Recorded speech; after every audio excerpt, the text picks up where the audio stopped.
কালকে রাত্রে আমার কাছে প্রচুর টেলিফোন গেছে যে চণ্ডীগড় এরিয়াতে মিজোরাম আর আসামের বর্ডারে গন্ডগোল হচ্ছে।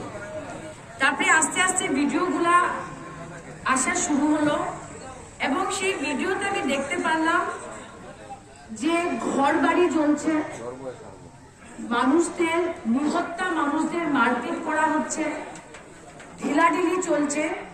কিন্তু আশ্চর্য ব্যাপার যে পুলিশ আর প্রশাসন কাছারি কি করছে আমি ভিডিওতে দেখতে পারলাম।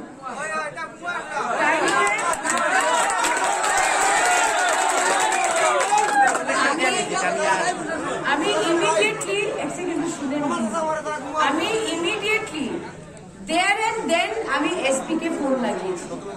আমার সঙ্গে কয়েকজন ছিলেন এবং এসপি কে জিজ্ঞেস করলাম যে এইভাবে আগুন জ্বলছে, মানুষকে মারপিট করা হচ্ছে, এসপি শিলচরে কেন আর এসপি স্পটে না কেন?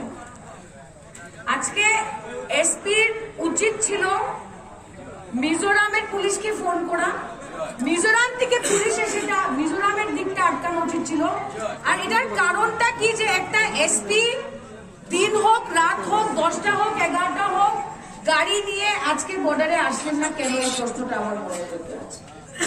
আপনারা সবাই আপনাদের বক্তৃতায় বলেছেন যে সন্তোষ মন্ডল যখন মন্ত্রী ছিলেন উনি ডিসি কে একটা ফোন করেছিলেন আর ডিসি স্পটে এসেছিল গাঙ্গুলি সাহেব। কিন্তু আজকে ডিসি এসপি আসছে না কেন? কারণ উপর থেকে কোনো অর্ডার নেই। তাই বলে আমাকে সিদ্দিকটা রাতে ফোন করেছে, আমি বলছি ডিসি এসপি যাও কার না যাও, আমি আর আপনি যাবো, আমরা মানুষের পাশে গিয়ে দাঁড়াতে হবে।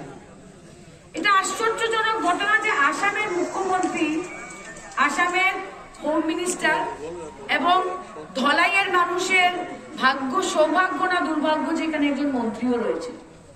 কিন্তু মন্ত্রী মহোদয় কি করছেন আমি বলতে পারবো না। আমি এক্ষুনি এই যে সাইডে গেছিলাম, আমি ডিসির সঙ্গে কথা বলেছি আর ডিসি বলেছে সার্কেল অফিসার আসছে শিলচর থেকে। আমি বলে দিয়েছি যেখানে একটা মানুষকে বাজেভাবে মেরে আছে গুয়াহাটিতে চিকিৎসার জন্য নিয়ে যাওয়া হচ্ছে, আপনি সার্কেল অফিসার বানাচ্ছেন,